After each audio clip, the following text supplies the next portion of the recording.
Now, I'm not one to gossip, but I will bring you the tea. Welcome to Chronicle Speaks. Please, I don't have any time for any gossip now. Eh? Yes. I can't believe we're saying it, but we have officially made it to trial day number 20. Let's first recap trial day number 19. Now, on day 19, Jane Doe continued her testimony, this time with screenshots, text, and audio recordings. Now, she detailed how Diddy would guilt trip her, gaslight her, and manipulate her psychologically. You ever been mind fucked before? I'm mind fucking you right now. Can you feel my dick fucking your mind? Calling her crazy, pressuring her into these sexual acts with other men, and threatening her livelihood if she did not comply. Now, she recounts one instance in June 2024 where she claims that Diddy physically assaulted her, kicking down multiple doors, putting her in a CHOKE hole, punching her in the head, and dragging her by her hair. Afterwards, she said she was forced to perform sexually again in front of him and paid cash to the entertainer involved, as well as money to fix her damaged doors. Now, despite all of this, for whatever reason, Jane decided to keep going back. She testified that she missed him, she felt emotionally tied, and even flew to see him after a brief break. Now, Diddy, she said, offered her an ecstasy pill, and the cycle of sex, manipulation, and abuse continued. She claimed he once told her to charge him to help her move on emotionally, later accusing her of being a con artist when she sent him a message with compensation terms, wanting hundreds of thousands of dollars for the emotional toll he took on her for the 3 years that they were together. Jane also testified about a video extortion attempt by a man named Sly, who threatened to release a sex tape on the dark web unless he was paid $10,000. This came after Homeland Security raided Diddy's properties in 2024. She said Diddy cried when she told him about the threat and told his lawyers to get legal on it. Now, the day ended with Jane confirming that even after all of this, Diddy is still paying for her lawyer even to this day. As she's continuing to process the trauma, now she is seeing a therapist. When asked why she never confided in anyone earlier, Jane simply said that it was a dark, shameful secret that she carried. She didn't really feel like she could tell anyone other than the man that she felt caused it, Diddy. Now, I know the defense is ready to jump in like a good old game of double dutch, ready to take this cross-examination to infinity and beyond. We're going to get into this story and so much more, but before we do, please be sure to subscribe to this channel and hit the bell for notifications so you don't miss out on any news regarding this case and so much more. Now, let's get back into it. Now, there were a few documents added last night and the night before, so let's briefly go over them so we'll be caught up with everything. Now, this document is entitled Defendant Sean Combs' Additional Request to Charge, and it outlines specific legal instructions that Diddy's defense team wants the judge to give the jury before deliberation, and these instructions aim to show how jurors interpret certain evidence or conduct in the case. Now, here's a brief breakdown of the key sections in simple terms. Now, regarding the immunized witnesses, the jury is told to be extra cautious when evaluating the testimony of any witness who was granted immunity, i.e., promise that they won't be prosecuted if they testify truthfully. The defense warns such witnesses may lie to protect themselves. Secondly, the lack of investigative techniques. If the government didn't use certain investigative methods, such as surveillance, undercover agents, or wiretaps, the jury can consider that, but it's not a legal requirement to use those techniques. Now, search and seizure evidence. The judge should clarify that all evidence collected through searches, like electronics, was legally obtained, and jurors shouldn't reject it just because they may not like how it was collected. The defendant's testimony, only if Diddy testifies. If Diddy testifies, the jury should treat his testimony like any other witness and not assume guilt just because he chose to speak. Secondly, if he does not wish to testify, jurors may not hold that against him. He has a legal right to remain silent, and the burden is always on the government to prove guilt. Now they speak of voluntary intoxication.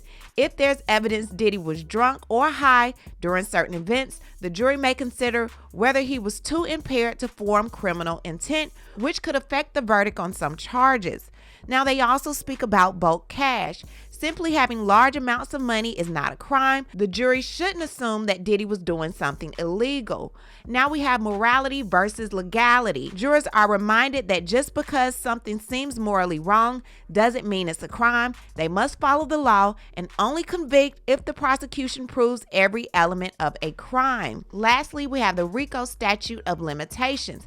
To convict Diddy under RICO, which is the racketeering law, they must find that he actively participated in the conspiracy after September 12, 2019. If the jury believes he withdrew before that date, they must find him not guilty of that count. Bottom line, these are strategic legal reminders that Diddy's lawyers want the judge to give the jurors to raise doubt, shift focus, or challenge the credibility of the evidence and witness. They're trying to make sure the jury doesn't rely on emotion or assumptions and instead sticks to the legal definition and burden of proof. Okay, and yesterday we spoke about Judge Subramanian telling the defense team that he needs to hear why they're objecting to Dr. Don Hughes taking the stand again. So they filed this motion last night. Now, Dr. Hughes is an expert in trauma, especially in cases involving emotional, physical, and abuse. She previously testified about how abuse can manually trap victims, create trauma bonds, and make it hard for them to leave toxic relationships, even if they appear to love or defend their abuser. Now, why is the defense team saying no? First of all, they're saying she already testified. Dr. Hughes already covered everything the government now wants her to explain again. She spoke in detail about emotional and abuse, trauma bonds, and how abuse affects a victim's decision making. They're saying it's unfair. The defense cross-examined her, thinking it was their only shot. Letting her testify again makes it look like she's getting special treatment, and it could unfairly influence the jury. They're also saying it's a bad look to the jury. Having one witness testify twice makes it seem like that person is more important or more credible, which could tip the scales emotionally. Diddy's team tells the judge that this move would confuse the jury, violate earlier rulings, and give the impression that the court favors the prosecution, and they ask the judge to deny the government's request and keep the trial fair. So we'll see how this ends up. So this document speaks about Jane's handwritten notes, specifically the government's argument for why these notes should stay in evidence. They're saying that they were written by Jane, and they talk about how Diddy manipulated her emotionally with promises of love and quality time, which made her agree to the hotel nights. Also, they're being used by prosecution to show Jane's state of mind and support their claim that Diddy used fraud as a method of sex trafficking. They're being challenged by Diddy's lawyers, but the government argues that they're both legally admissible and crucial to the case.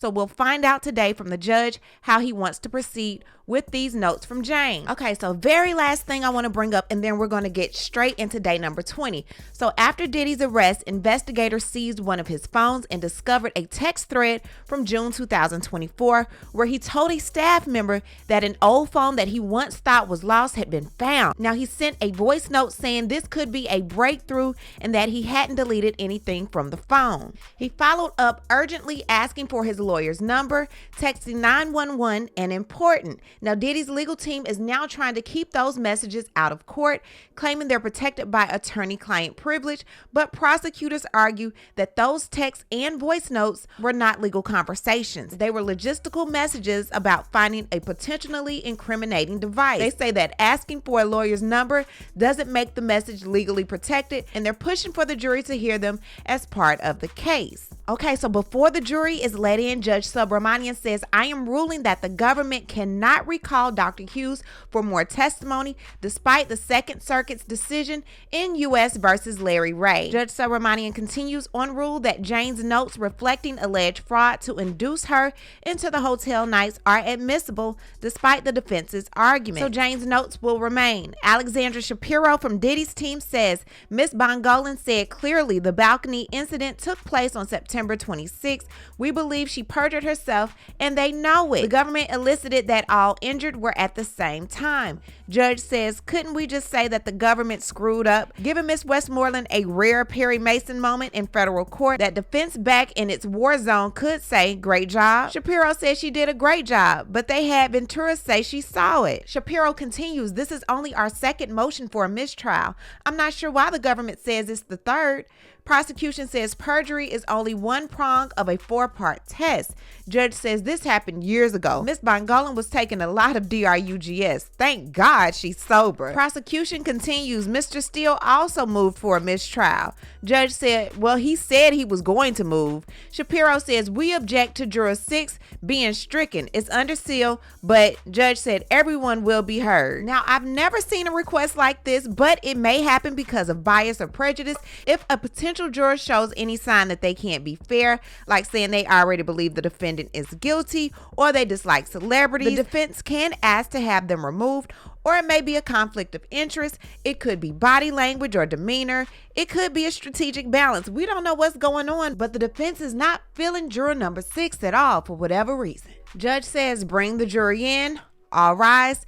Ms. Garagos, you may proceed with cross-examination.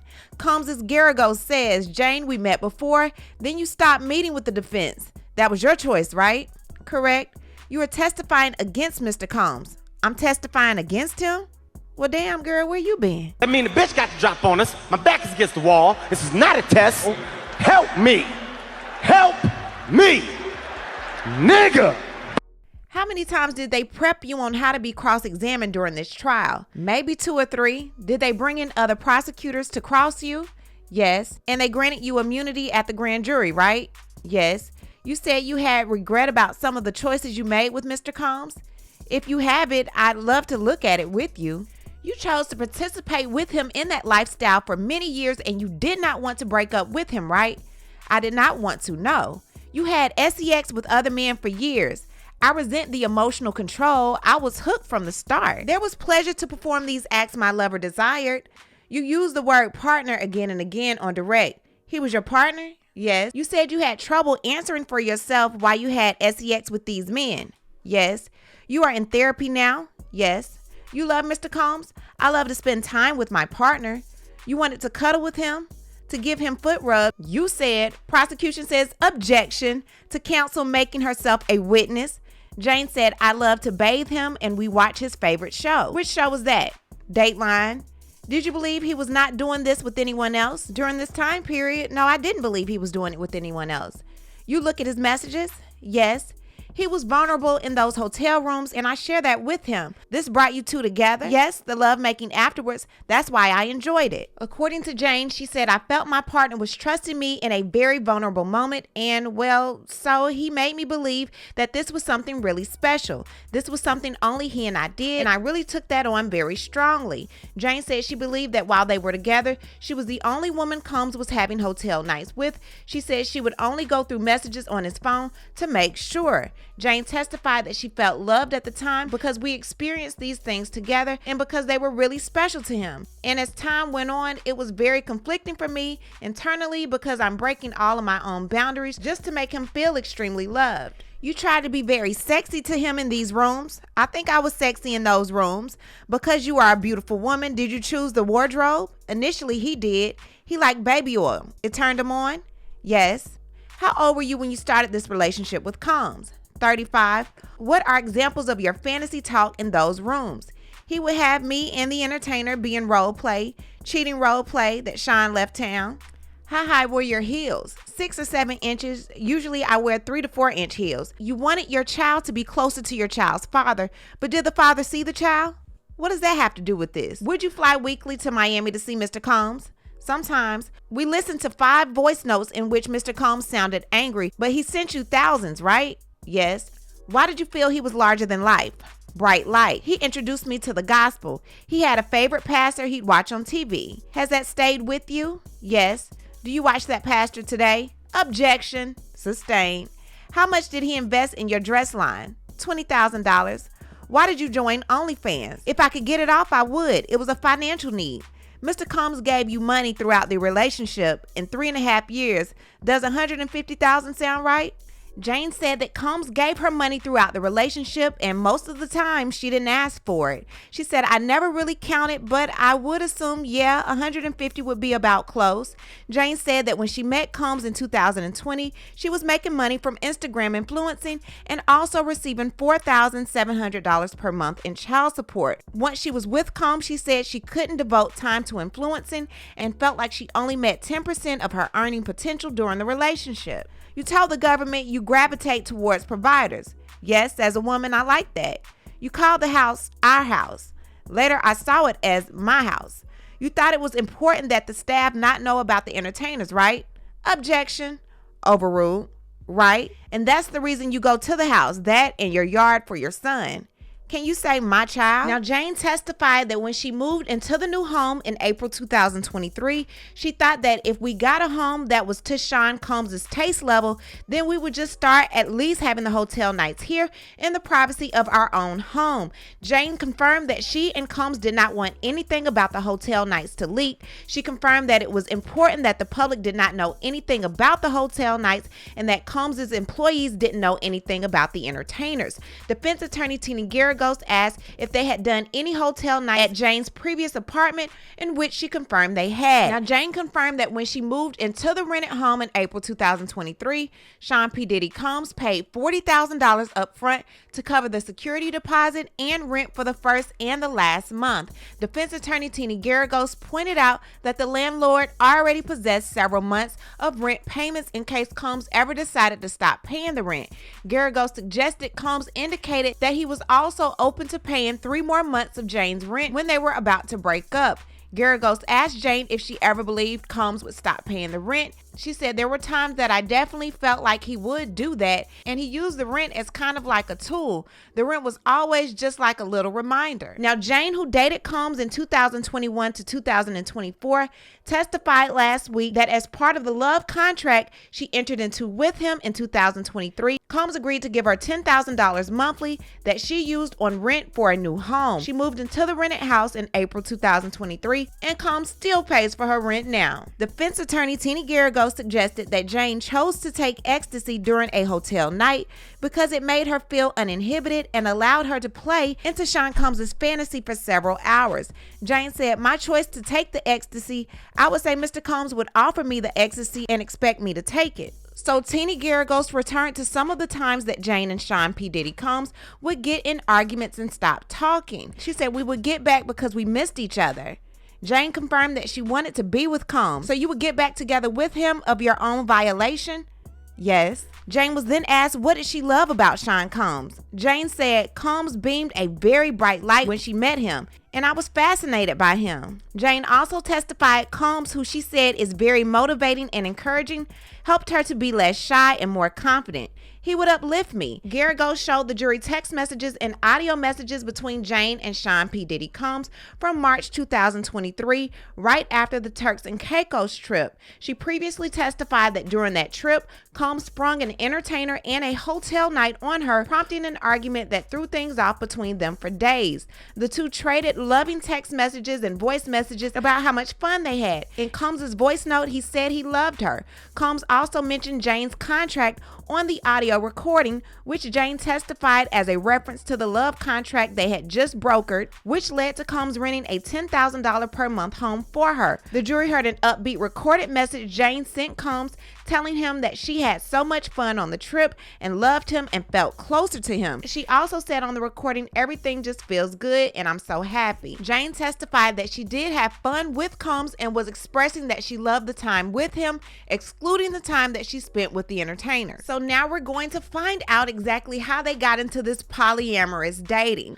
So describing a time when Jane was still trying to get to know Sean Combs, she testified that she was in Miami with him and he bought her a pair of shoes and a Bottega Veneta bag and a bracelet. Now during that trip, he explained to her that he led a polyamorous dating lifestyle. Jane said that she didn't mind at first because they were getting to know one another, but it became difficult once she had deeper feelings for Combs. She said, I was feeling my man and wanting him to be mine. Jane also said she felt there was an imbalance in the treatment she got from Combs in comparison to how he treated the other girlfriends. Jane said it had become difficult for her when Sean Combs started spending time with Young Miami about 6 months to a year after they began dating.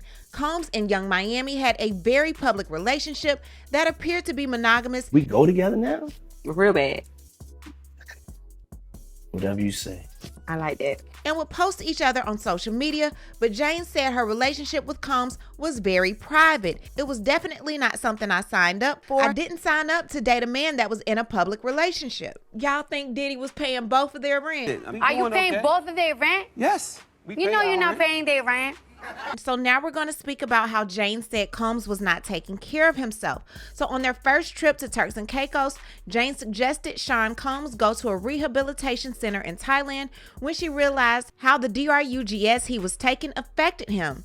On the flight to Turks and Caicos, she noticed his hands were shaky, his eyes, teeth, and coloring seemed off. I could tell he wasn't taking very good care of himself. Garrigo suggested that Jane knew he was a drug addict from early on. She said, in the beginning, I didn't really know how to label it. I encountered somebody that was overdoing the partying. Jane added, as our relationship continued, I noticed a very strong pattern, and I still didn't really even label it as a drug addict. I think now I would say that, but then I would just say that he was a really big party guy. Towards the end of their relationship, Jane learned that Combs was taking antidepressants. She confirmed she wanted to get him off of drugs and back to his natural form. She testified that Combs had once told her that he was interested in getting ketamine therapy. Okay, so they go on a brief break and then they come back. Garrigo says, let's talk about the hotel nights. What was your understanding of why Mr. Combs wanted them? They were driven by his desire. Now, she said Combs would use the terms voyeurism and fantasy, but she researched and found a term that was more fitting, and she called it cuck. Jane said that she began researching Combs' sexual preferences to better understand him and his obsession with freak-offs in which she had sex with other men while he watched. She says a cuck derives pleasure, seeing his woman derive pleasure from the other men. Jane said that when asked to define the term, which derives from cuckold, for a man with an unfaithful wife and has become a common epithet online. Cucks could also have a bi-curiosity that they are too ashamed to experience themselves, she continued. So they use the woman to venture out in the curiosity without actually doing the act itself. How you doing? Combs is leaning forward in the seat and looking at his attorney, Tina Garrigos, like, girl. Garrigo suggested that Jane told prosecution that she enjoyed just about every minute with Combs during hotel nights. She says, during hotel nights, the portion of me and him, yes, I love that part. She testified that they would have some alone time for about 30 minutes to an hour before the entertainer came and after they left, and she also enjoyed when it was just the two of them making love. Jane confirmed that Combs gave her the attention and affection she wanted during hotel night. Okay, so when it came to the video recordings, you put on a good show for him in these videos because you knew he would watch them back. Yes, Garrigo suggested that Jane liked watching the movies back with Combs, but Jane said she would just accept that. I did not like that part, but it was just part of the relationship. Now, Jane confirmed that there were a few occasions when Combs would actually end a hotel night early when she vocalized that she wanted to stop. She testified that there were a few rare occasions when Combs agreed to dismiss an entertainer when she wasn't attracted to or comfortable with them, but only after she tried to have intercourse with the men for a period of time. Defense attorney Garrigos tried to suggest that Combs readily agreed to dismiss the men when she wasn't comfortable, but Jane pushed back that she had to endure sexual interactions with the men first. Now, Tina Garrigos is revisiting two occasions in which Jane had testified that she cried during the hotel nights. On one occasion at the beginning of her relationship with Sean P. Diddy Combs, Jane cried when Combs was going to leave her soon after a hotel night, she testified. When asked, Jane confirmed that when she asked Combs to stay with her to comfort her, he rearranged his plans so he could. On another occasion towards the middle of the relationship, Jane recalled she cried in the shower with Combs after a hotel night. Garrigos asked Jane to confirm that Combs was so high on ecstasy at the time. Jane confirmed Combs said he was too high to see her cry and said, "You're going to ruin my high." Garrigos read text messages between Jane and Christina Coram, who was Sean P. Diddy Combs' chief of staff, around the time Combs asked Jane to bring drugs to Miami for him. Jane previously testified that she spoke with Coram on the phone, and Coram told her it was fine and instructed Jane to put the drugs in her check bag. The messages read aloud did not include Coram saying that, but Jane maintained that she spoke on the phone with Coram about it. Garrigos said she's not asking asking you to do it here, right? Teeny Garagos is distancing Coram from the illegal activities. She says he is going to have you pick up a packet. Garagos asked if Coram would fly on Combs' private plane when she traveled with him, and Jane said she assumed so, but said she wasn't sure. Jane testified that she and Coram were not close, and she said that Coram didn't like her. Jane said that her dynamic with Coram was hard on her relationship with Combs because the employee was always with Combs. I believe that she had very strong opinions about me, which influenced a great deal of how Sean also treated me. Now, Coram, who has been mentioned by the government multiple times, may take the stand. To support the racketeering conspiracy charges, prosecutors must establish a network or at least one other individual who was working with Combs to commit illegal activities. Now, Garagos asked Jane what prompted the nickname Trifecta, which was used between Combs and Jane and a male escort named Paul. Jane testified that Combs coined the term. In this trio, Jane was Kobe Bryant and Paul was Shaquille O'Neal, and Jane testified Combs meanwhile was Jordan. But how you Jordan? You ain't doing nothing but recording. Now, Garagos leaned into these and other details of Jane's testimony that suggested a certain amount of affection between herself and some of these male escorts, such as Paul, in an attempt to undercut her claims of trafficking. Jane was careful in her characterization of this relationship, telling Garagos, given my circumstances, if I had to do what I had to do, at least there was somebody who had a warm energy about them. Jane confirmed that she found one of the men handsome and another one she had chemistry with. Garagos returned to Jane's testimony about how they got involved with another adult performer called Sly. Jane testified that she and Combs were watching Sly's PORNO videos one night before reaching out to him. Garagos asked Jane if she went on her own social media account to look up Sly's profile. With the encouragement of my partner, Jane said, Garagos asked if it was Jane's idea to privately message him. Given the context of what was happening in my relationship, yes. Garagos asked if Combs asked her to reach out to Sly or if he was encouraging it. He was encouraging it, Jane said. So they go to lunch and they come back. After lunch, Teeny Garagos resumed her cross-examination of the government's witness, Jane, an ex-girlfriend of Sean P. Diddy Combs, who is testifying under an alias. She asked Jane about her modeling career, but quickly moved on to a series of sexually explicit texts between the witness, her then boyfriend Sean Combs, and an adult film star named Cabral. So steamy texts are being read out loud to the jury by Jane and defense attorney Teeny Garagos, mirroring a tactic the defense used with Cassie Ventura earlier in the trial. As one might imagine, it makes for fairly awkward moments, such as Garagos saying in the flat effect of attorney, "I want to sit on your face," or explaining the sensual connotations of a water drops emoji. So basically, they're trying to allude to the fact that Jane actually wanted these hotel nights and she was not being forced or coerced. Now, shortly before the lunch break, Jane said that she didn't think any of Sean Combs' employees saw that she and Combs were with an entertainer at the time when they delivered cash to the hotel room. Jane said she didn't think the employees ever came inside the hotel rooms in the middle of a sexual encounter. Jane also testified she didn't believe Christina Coram, Combs' then chief of staff, knew about the hotel nights with the entertainers. She also confirmed that Combs specifically didn't want Coram to know when he was partying because she disapproved and wanted him to focus more on his business. Defense attorney Garagos also returned to Jane's previous testimony about her conversation with Coram, in which Jane alleged Combs threatened her about her sex tapes.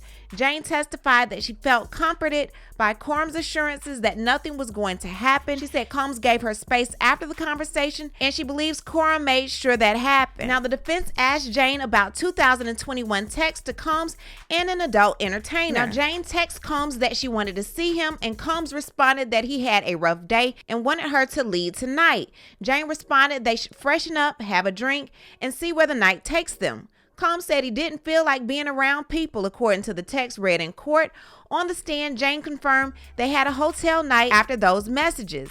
The next day, Jane texted the adult performer Sly, asking for explicit videos. Jane testified that she was with Combs at the time, and he was asking her to reach out to Sly for the videos. A few days after that, Jane texted Sly about coming to visit and said, "I'll organize." Jane testified that she was with Combs at the time, and they were trying to figure out if and when they would see Sly. So Garagos begins to show more texts. These are from November 2021 between Sean Combs and Jane planning to see each other. In the messages, Combs told Jane to be explicit, prompting her to send explicit messages about sex acts with Combs and an entertainer. Geragos and Jane read some of the messages aloud in the courtroom, and Jane testified that she spoke in graphic sexual language, knowing that's what her lover Combs wanted. After exchanging a series of fantasy messages about the entertainers, Combs asked what Jane wanted to do. She wrote that she wanted to spend time with her favorite person, meaning Combs. Combs then asked Jane if she wanted him to stop by with an entertainer. Jane testified she said yes to the sexual encounter with the entertainer at her home because it was the only way she was to see Combs. That was the only option I was given, and I wanted to see my lover. The jury saw more messages between Combs and Jane, in which Combs asked her, "You can't handle no more?" Jane testified that Combs was trying to encourage her to have sex with someone else. The undertone of that is "I can't handle anymore," kind of teasing or taunting me to have one more of these nights. Jane confirmed that she and Combs had a hotel night after these messages.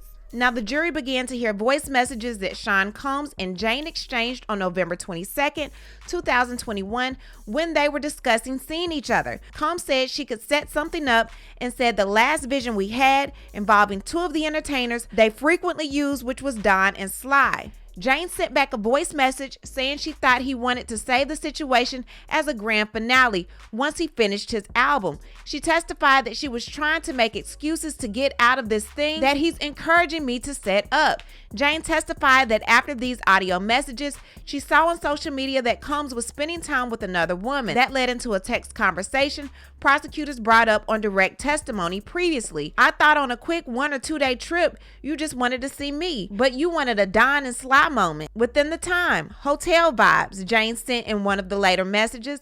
The jury saw text messages that had been shown on direct examination, messages in which Jane expressed frustration that Combs is pressuring her for a hotel night, but is with another woman who's posting their quality time on social media. In one text, Jane referenced that Combs bought the other woman a Chanel bag. In what became a tense exchange with defense attorney Geragos, Jane said she didn't garner much from the relationship. It bothered her that other women got nice gifts and excursions from Combs, who she said didn't give her the same treatment, even when she gave into the sex with strangers. Geragos reminded Jane at this point that Combs gifted her a Van Cleef necklace and a Bottega Veneta bag.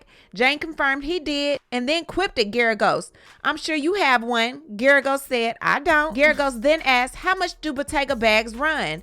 Jane shot back, "How much does your body cost?" The judge cautioned Jane to answer the questions as asked. When Geragos asked how much a Bottega Veneta bag cost, Jane said they ranged from $1,500 to $5,000. When asked, Jane said she didn't know how much the Chanel bag cost. Jane said she needs a break and the judge gives it to her. Now court is back in session. Jane testified that the home she currently lives in now is about 5,300 square feet, which is significantly bigger than the 1,400 square foot apartment she used to live in.